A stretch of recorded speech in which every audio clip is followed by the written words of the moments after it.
morning to everyone on this edition of the San Juan IQ. I'm Jerry McHugh Jr. with San Juan Resources, and we welcome you to this month's Improving Our San Juan IQ, and thanks for being here. We're going to talk about the long-term view of natural gas in the western United States and how that affects our beloved San Juan Basin. We've been speaking about natural gas, which has been a natural topic for this winter. We haven't seen much this winter, though, either. It's been a rather warm lead up to winter. So for a 60-day refresher, what we've seen is high October gas price cash of $6.47. And then the US cash dropped in 2 months to December 7th to $3.66. So strong US supply growth and coming mainly from the Haynesville. There's been a 1.5 BCF per day year over year growth on that. And the Permian is 2.3 Bs a day. So it just shows how high gas prices have almost pushed up supply this year, north of 4 BCF per day on production growth. Plus, like I mentioned, the warm weather phenomenon since September 1st with 20% warmer on average across all census regions. So I mean, I think that's been a challenge for us in the gas and oil world, but we think there's a step up.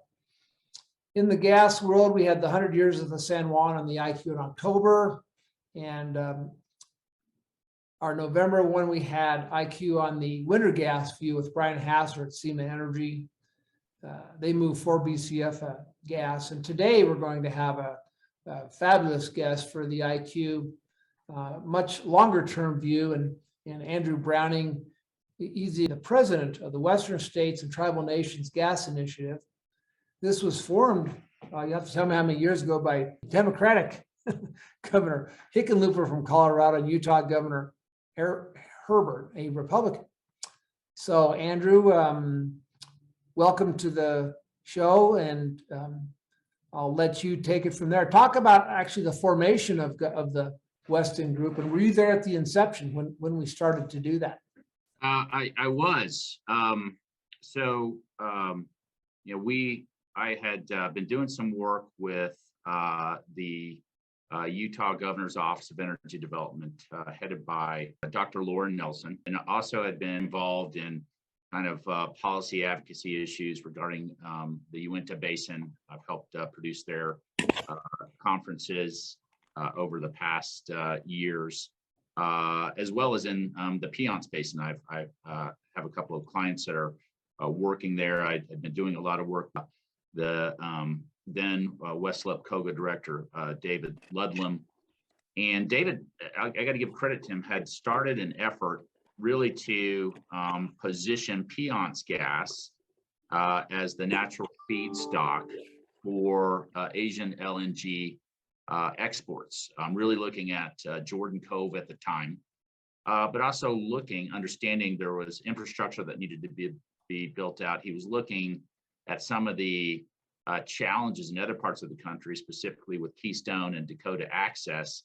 And so developed early on a kind of bipartisan advocacy approach for the Piceance Basin that he and I basically said, let's start it. The issues are the same for Utah, for other Rockies basins. The gas is by all means stranded. These are political and advocacy issues, and so let's kind of put this on steroids. So we had a session at the Uinta Basin Energy Conference. I think it was in 2017, where we pulled in folks from Jordan Cove. We pulled in the then Colorado director of the Colorado Energy Office, Kathleen Stacks, Dr. Laura Nelson. And we said, what can the states do? What can the state governments do to advocate on behalf of their basins? And so we came out with a report, a Western natural gas analysis, built off some previous work called the Piceance to the Pacific Rim. It really made the technical and economic case for Rockies gas to supply Asian markets.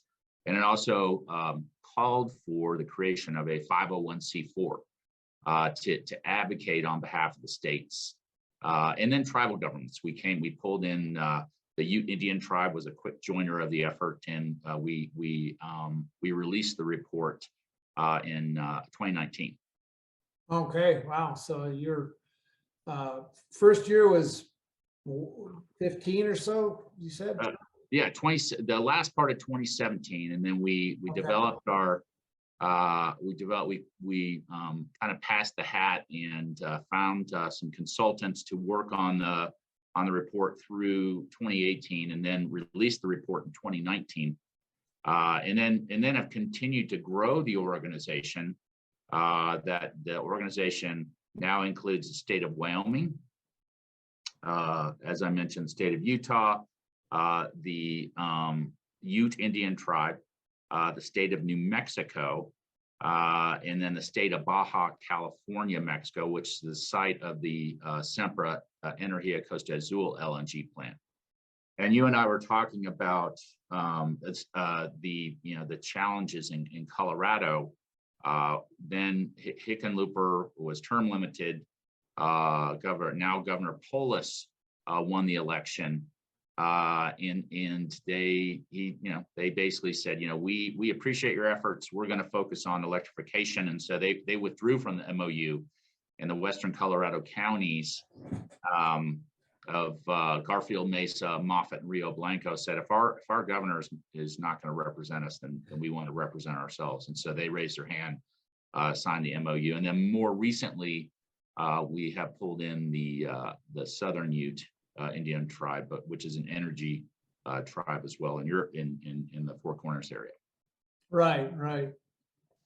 Well, I remember back in the 90s, New Mexico had the Gas Marketing Bureau, which was a division of the Oil and Gas Conservation Division. We'd spend a lot of time on conferences and just getting New Mexico gas exposure. Yeah. Before, long ago. I'm not sure. I don't know why that hasn't been resurrected, but that's been one of our legacies. So talk about yourself. You were at the Department of Energy for a while under the Clinton administration. Right. You're in the middle of a lot of neat stuff. Yeah. I've kind of been working at the nexus of energy policy and energy politics for over 25 years. As you said, worked in the Clinton administration in the Department of Energy. I was kind of sequestered to the then Deputy Secretary of Energy, Bill White, who was an oil and gas lawyer from Houston, and managed a lot of export promotion efforts on behalf of the energy industry in my time there. Young kid, I was like 25 when had a lot of great experiences. Got to Time travel to be in Washington, huh? Yeah. And then worked for the World Bank and USAID, and then worked for a Canadian petrochemical firm for a while on kind of global government relations issues, and then started my firm, HBW Resources, with my partners David Holt and Michael Watley, and our niche really is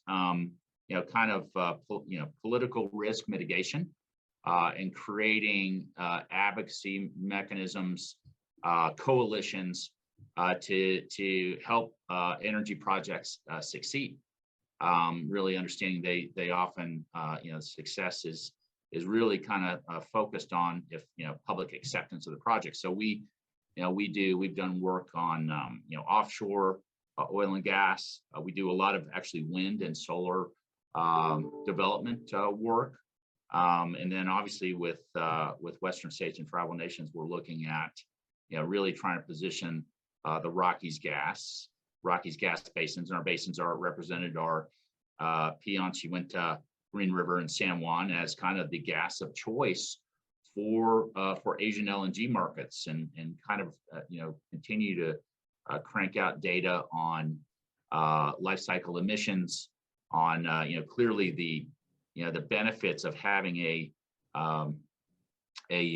project on the North American West Coast are pretty significant. You have your cargo transport time is cut in half. You circumvent by circumventing the Panama Canal, and I think talking to a lot of the LNG players in the Asian markets, they really view the canal as a political and technical risk. just because of the continuing growth of the canal, the amount of traffic going through. They've had a couple of log jams that have held up cargoes for quite a while, and these companies, these utilities in Japan and South Korea and China need their gas 24/7. So we are, if I could kind of put it in a nutshell of what Western States and Tribal Nations is doing, we're really trying to set the table for Rockies gas to be gas of choice for these Asian LNG markets.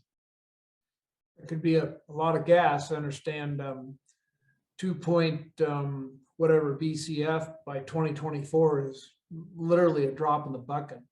Yeah. For those Asian economies, but it's a start. Yeah. And I mean, can you foresee gas plants along Baja, LNG plants along there, and then in Canada, since the dear old USA doesn't really want to have anything going off the West Coast? I mean, can you foresee that being happening?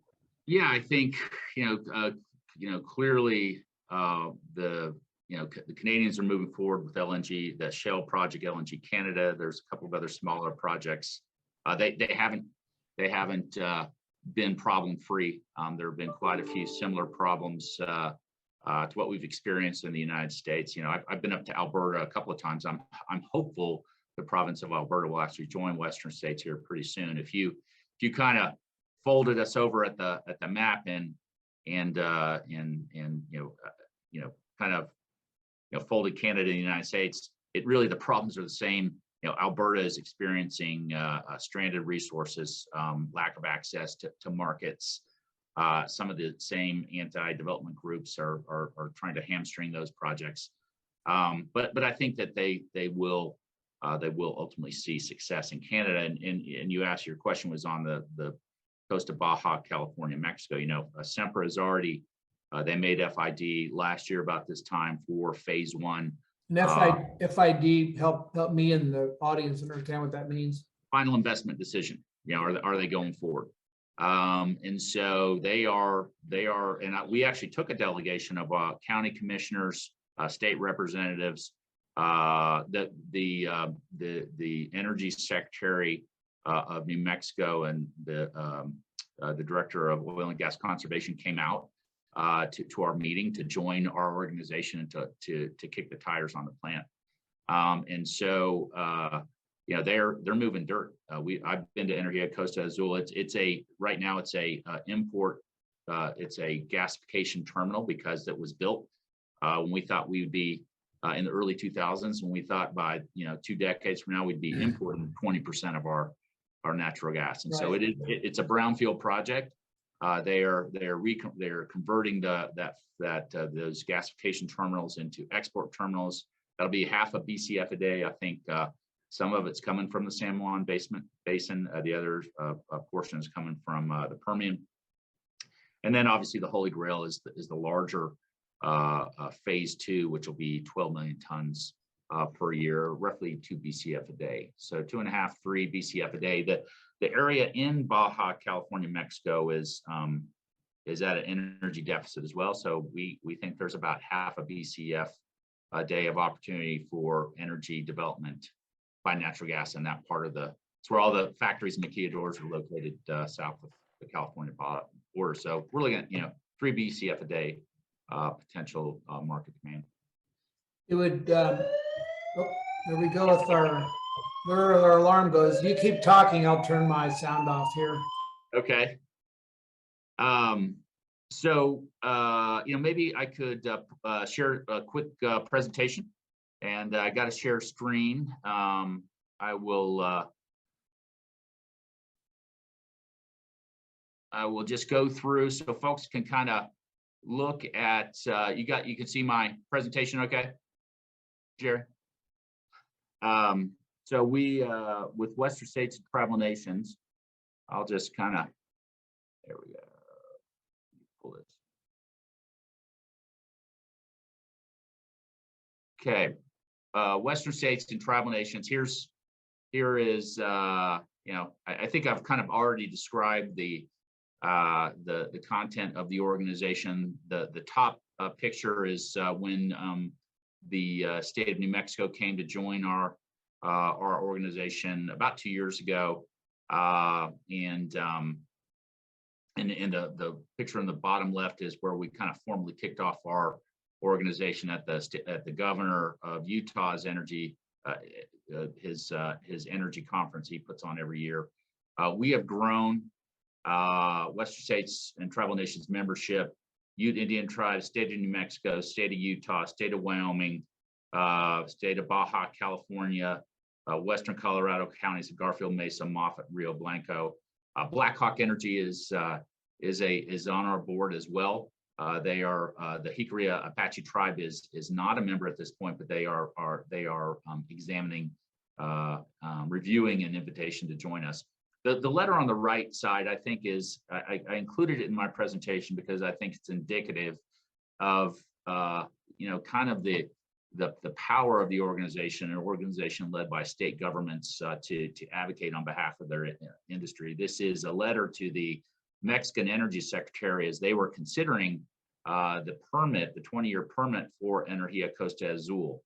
And so we got signatures from the Wyoming governor, New Mexico governor, Utah governor, the Ute Indian tribal chair, Ute Business Council tribal chair, and sent this in. And this was sent in right before the president of Mexico, AMLO is his nickname, was called there, his summit with President Trump in July of 2019.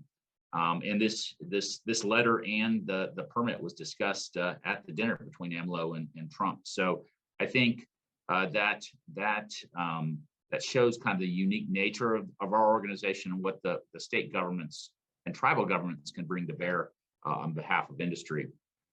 So as I've said, we have organized ourselves into formal 501c4.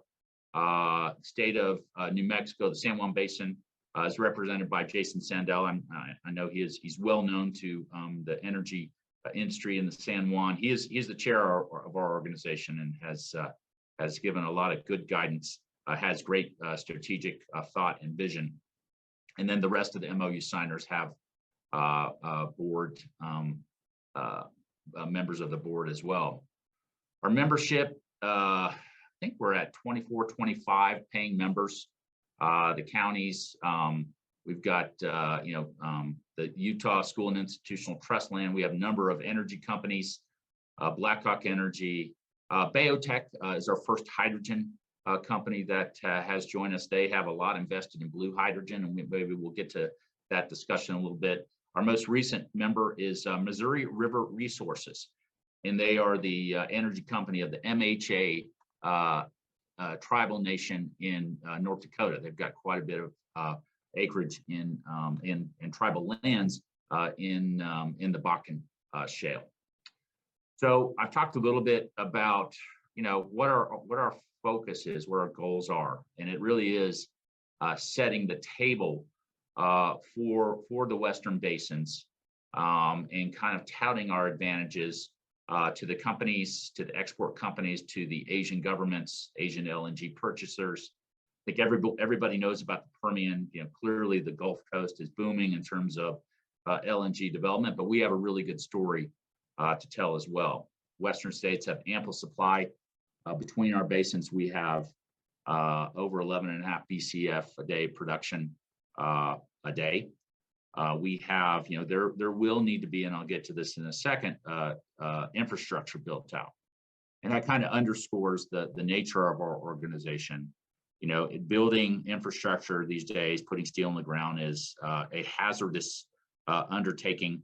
A lot of the risk is, technical, economic, but the most significant risk is political risk. We are a political organization, but also looking at kind of, what assets we bring to bear, why Sempra should choose Rockies gas versus other basins gas. And we think, the states of New Mexico, Wyoming, and Utah have bonding authority for energy infrastructure development. So we're looking at that prospect, how we can utilize the bonding authority, whether in a bundled fashion or on a state by state basis.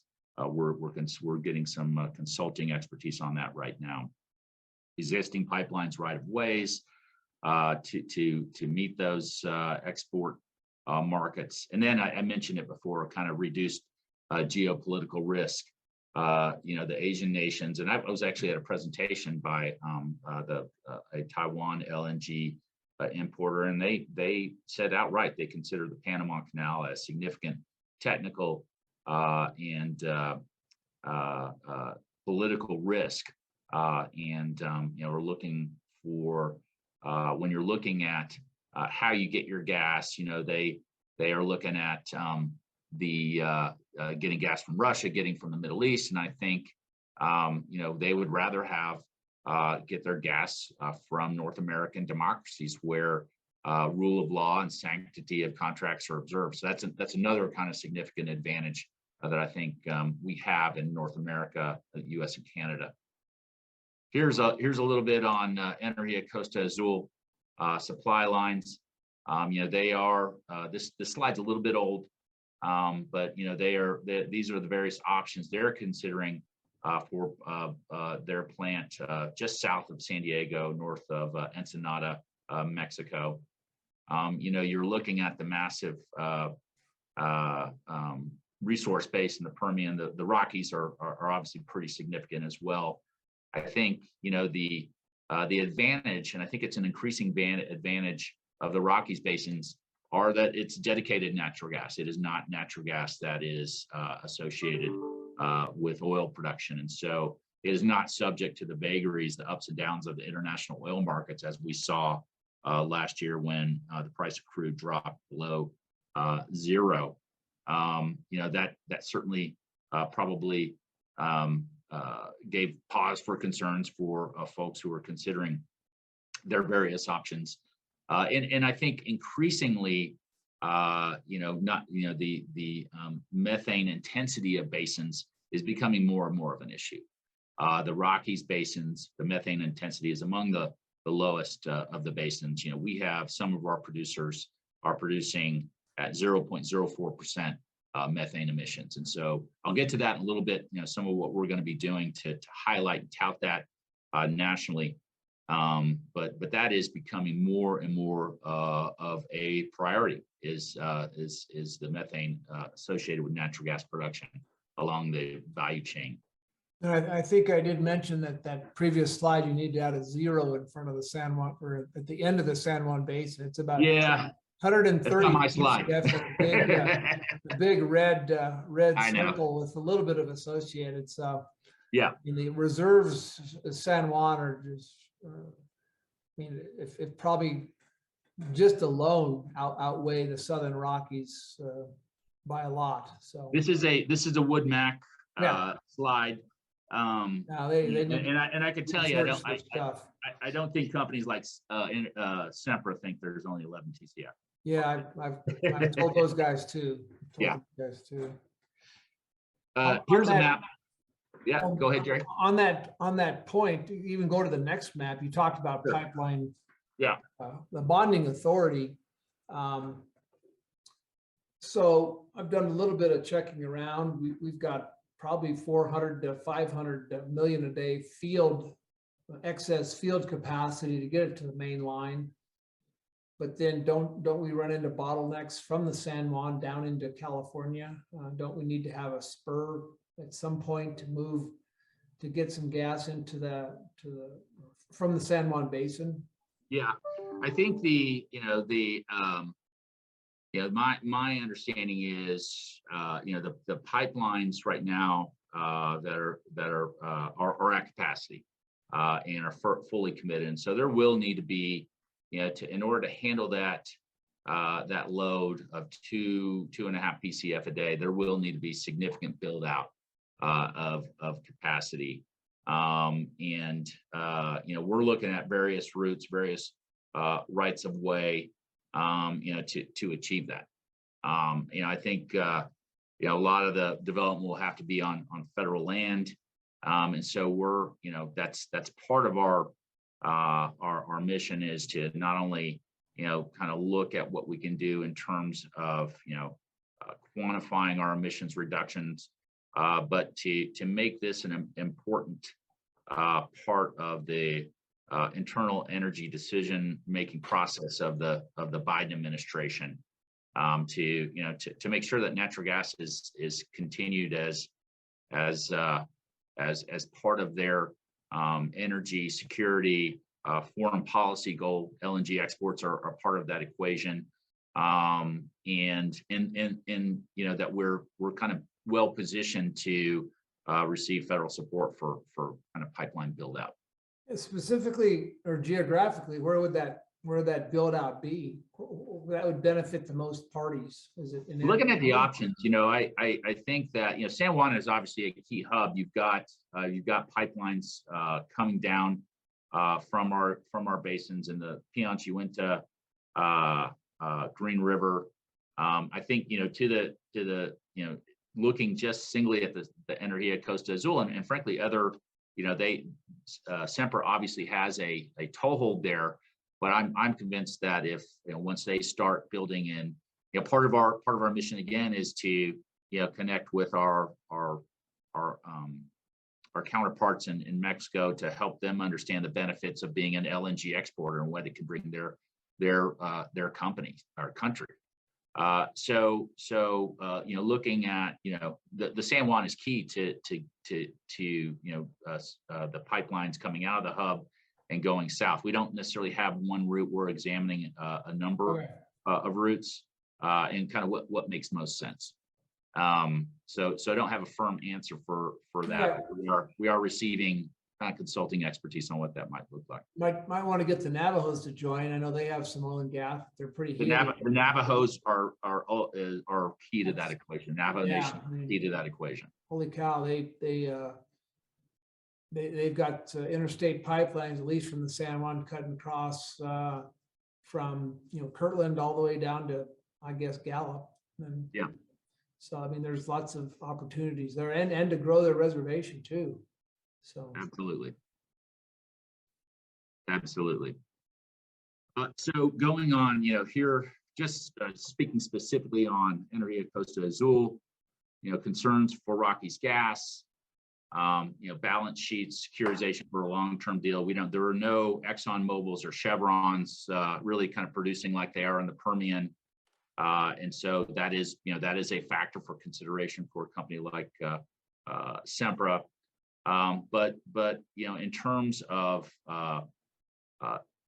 environmental, social governance principles and greener gas, I think that's an issue that we're really tackling as an organization. We actually developed a proposal under the State of New Mexico's Energy Transition Act committee that establishes a ESG green fuel certification program, much like, say, a Project Canary or a MIQ, but focused at San Juan College. This was in partnership with the San Juan School of Energy that would focus on retraining workers, and specifically tribal workers who had been displaced because of the electric plant shut down, the mine shut down, and with other opportunities for tribes to go through this program to establish that expertise, at the wellhead to minimize methane emissions. And so that proposal is still pending. We're looking at maybe some other opportunities to fund it, but it is a more and more of a key consideration. Gas delivery pipeline capacity, and the must-have obviously is a dedicated 2 BCF a day with delivery capacity on a stable price index that can be applied across the world. And then going forward, we are, part of what we're doing is really positioning, taking the lead on the decarbonization efforts. We just released a study in June, a fairly significant study. Part of it was funded by Four Corners Economic Development, and it really took a look starting from the wellhead, going all the way to the burner tip on what natural gas exports from the Rockies basins would mean in terms of overall methane reductions, in terms of displacement of coal-fired power generation in in China, Japan. I'll go to this next study.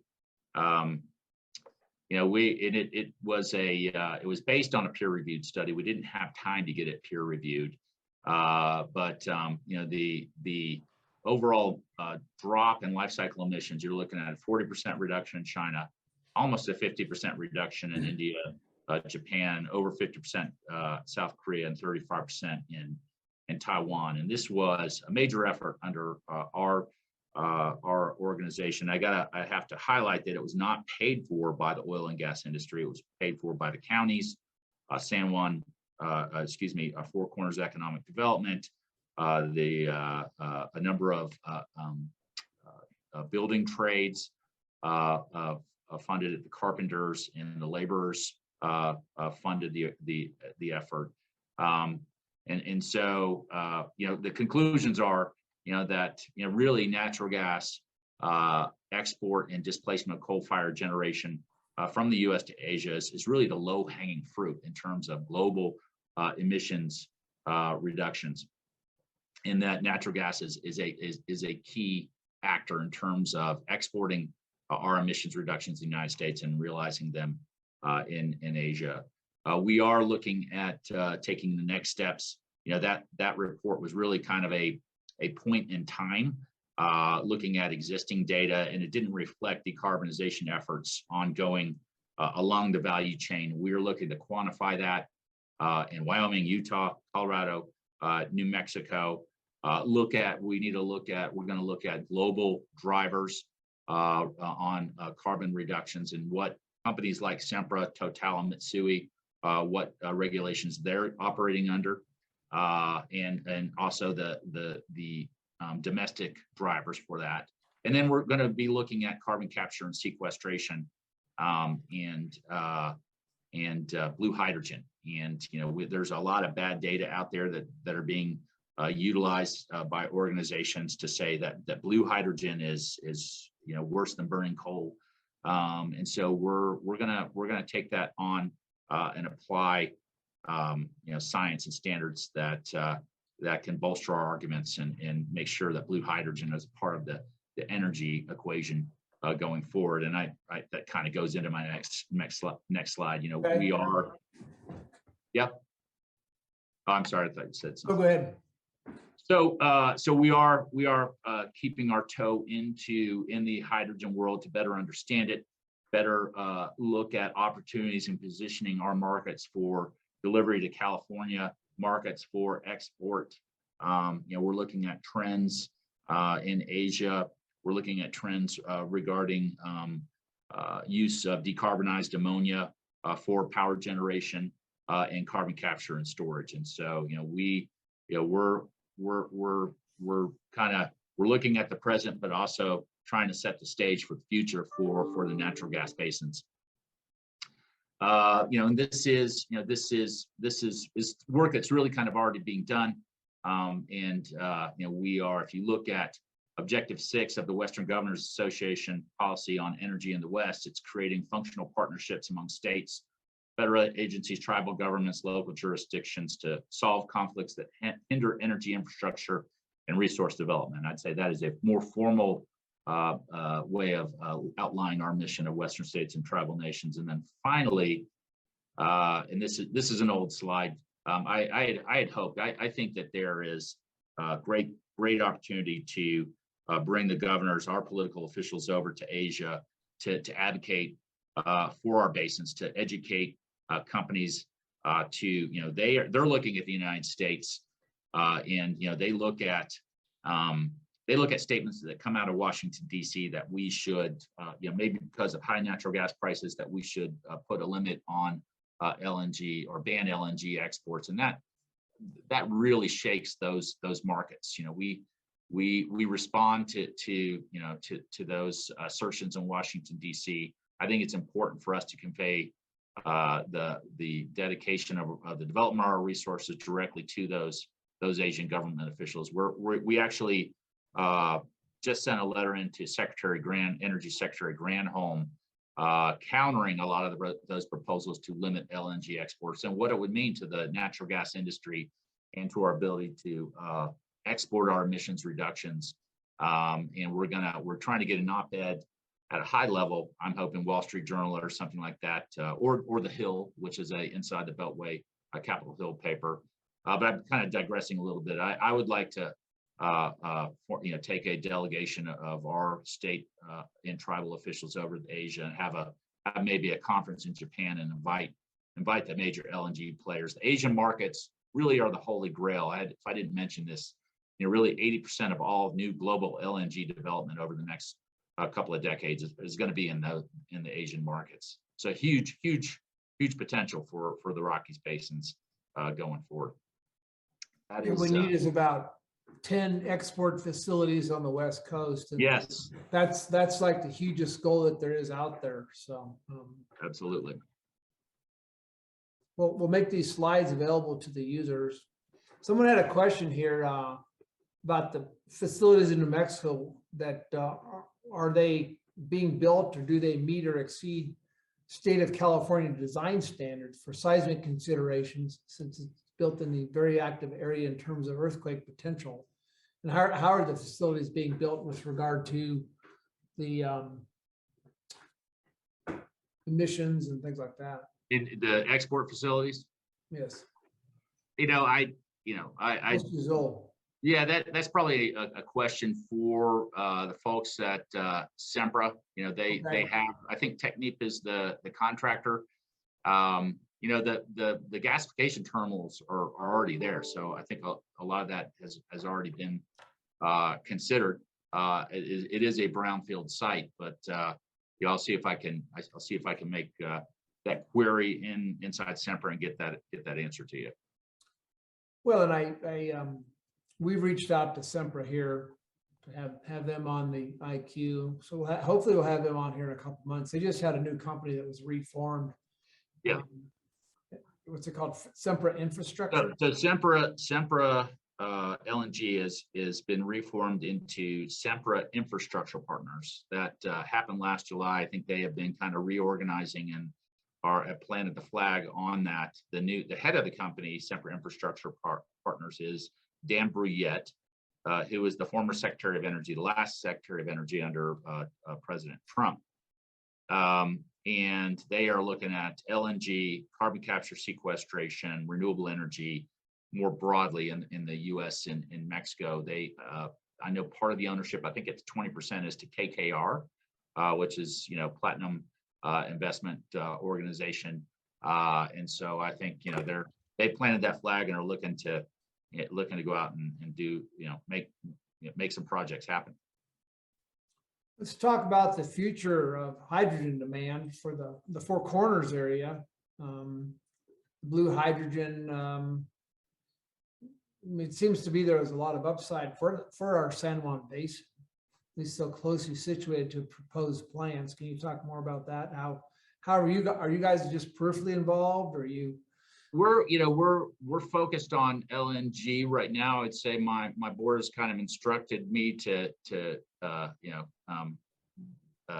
understand it, govern it, find a way to influence it on behalf of the natural gas production. I think this report that we're about to come out with, well, not about to, we're just getting started, so it's going to come out probably mid 2022. Are going to answer some of the political and policy equations on blue hydrogen. The New Mexico is really well positioned in terms of hydrogen development for power generation, for delivery, for export in gaseous or liquid form.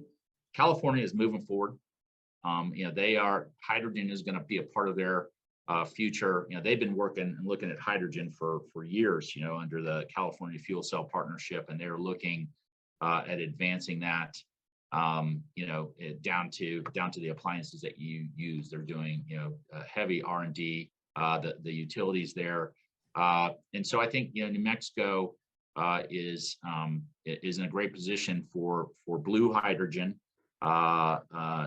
In terms of its gas resources, its geology is prime for carbon capture and sequestration, and then green hydrogen. And green hydrogen is I think the ultimate goal. There are some projects in Utah that are looking at developing green hydrogen for delivery into the Las Vegas and California markets. New Mexico has plentiful sun and wind resources that could develop that green hydrogen renewably, but it does have its challenges in terms of ultimately in terms of cost and technical issues, and so that's really on the horizon. New Mexico is well positioned to be a major energy hub in both those areas. Okay. So what does it cost to join? You say you've got about 25 members. Like you have a small producer rate for. Yeah. So guys we like are. We try to keep the costs low, the barriers to entry low, and for a county government, it's $5,000 for some of the major players like a Sempra. It's $20,000 for some of the smaller guys. We have Colorado, Blackhawk Energy, Caris, Terra are all in at $10,000 a year. Okay, and the benefits are that you're at the table. I like you a preferred producer so that your gas goes to Taiwan, and you're. Can you guarantee that? Yeah, I cannot guarantee that. I can guarantee that you're helping set the stage to be a preferred producer to send your gas to Taiwan. Are there chances to be at the table if you have trade missions? Absolutely. Yeah. That'd be I think a plus. I would think. Yeah. And I think it's important to have the companies involved. They know the resource base, they know the production, they know the geology, and are able to express it. And connect with their counterparts. And there's a great story to tell. That this last slide that I showed was me speaking to. We did a little analysis, and we found out that pretty much every country that's importing LNG has a presence in Houston with a number of LNG kind of organizations. Japan has maybe 20 of them that are involved in LNG because they're so dependent on it. And so this was a meeting organized by the Japan Export. It's called JETRO. I forgot exactly what the acronym stands for. And they pulled in all the players, including JERA, which is the largest LNG purchaser in the world, for our presentation. And wow. India, Korea, Taiwan, Indonesia, all even companies like Pakistan, Bangladesh, and Vietnam are starting to looking to displace coal and import natural gas. So even some of those smaller markets are going to become more LNG intensive, and opportunities for our producers. They all have, long way of saying, they all have offices in Houston, and so we're starting there, just meeting with them. But they're I think longer term, as you said, we'd like to bring a delegation over to Asia and connect directly. Are they looking at financing some of those LNG takeaway terminals in the Baja or Mexico? Or are they looking at doing those kinds of investments, or is that I would on our side of the street? It's we've always thought there should be a demand pull, that would be part of the equation. And I think that's part of our mission, going forward, as we're competing against, let's say that you're looking at North America as a whole, and we're kind of competing. This is actually an analysis that was done out of a CSIS, Center for Strategic International Studies, in DC. They've got a great kind of political think tank on LNG, and they kind of cordoned off the global competition between Russia, the Middle East, and North America. Norway, Australia are kind of smaller players. And I do think part of our mission is to start to carve out the advantages of what does it mean to get your gas from a country with significant decarbonization efforts that are producing New Mexico and Colorado under some of the strictest global standards, with tribal participation. That's the social government and governance. And what does that mean in terms of ESG, guiding ESG principles? And part of the analysis that we had talked about is to really understand what that means. And frankly, ultimately, how much of a premium does that get? And so I think as we move forward, as industry moves forward on decarbonization, there's an advantage there that we would like to convey, that hopefully those Asian companies will invest in, because they see the long-term advantage doing business here rather than other places in the world. That's great. Well, appreciate your time. Look forward to working with you. You're just here in Denver, so we'll rendezvous in person again soon. Absolutely. And I know you really added a lot to the show. I'm glad we had such a great turnout today. Next month, we're going to have our San Juan IQ January 18th, Tuesday, 9 a.m. We are going to put some effort into having a 3 to 6 month schedule out there for all of us. So I know I've invited the Sempra infrastructure fellow who was up here, Jim Deemer. Well, hopefully he'll get on. He's trying to get approval to do these sorts of things. He doesn't have it quite yet with the new company. And we'll be looking at emissions, be looking at what's going on with the methane rules in New Mexico. One thing I really like that you have, Andrew, is the emissions study you did for Asia and the huge GHG emissions savings that these Southeast Asian countries can have based on your work. I really think we need to show full life cycle of these projects, especially here in the United States. The data is so overwhelming in favor of natural gas, and especially San Juan natural gas. So thanks again, and I wanted to wish everyone a Merry Christmas and a Happy New Year and Happy Holidays. Really a good time to be grateful for many of the things we have in our lives. I think of my family and my wife and my 5 children, Grace and Marie, Zach, Holly, and Jordan. And I think of the many great blessings we have in the oil and gas business. What a fabulous industry in which to work. So many things that I've learned these last couple of years recently on our business, and just by doing this and getting to know people like you and expanding my knowledge and curiosity I'm really grateful for that. So I really appreciate you being on the show, Andrew. And thanks for having me. Much appreciated. Yes, definitely. Yeah. We'll see you next month. And also I want to thank Lori. I'm very thankful for Lori. She's production helping us put all this together. And thank you for her. And again, and I want to thank everybody who has taken the time to watch this show, all the people who sign up, and you can watch again online when we have it up on our website. So have a great day and Merry Christmas and Happy Holidays to everybody.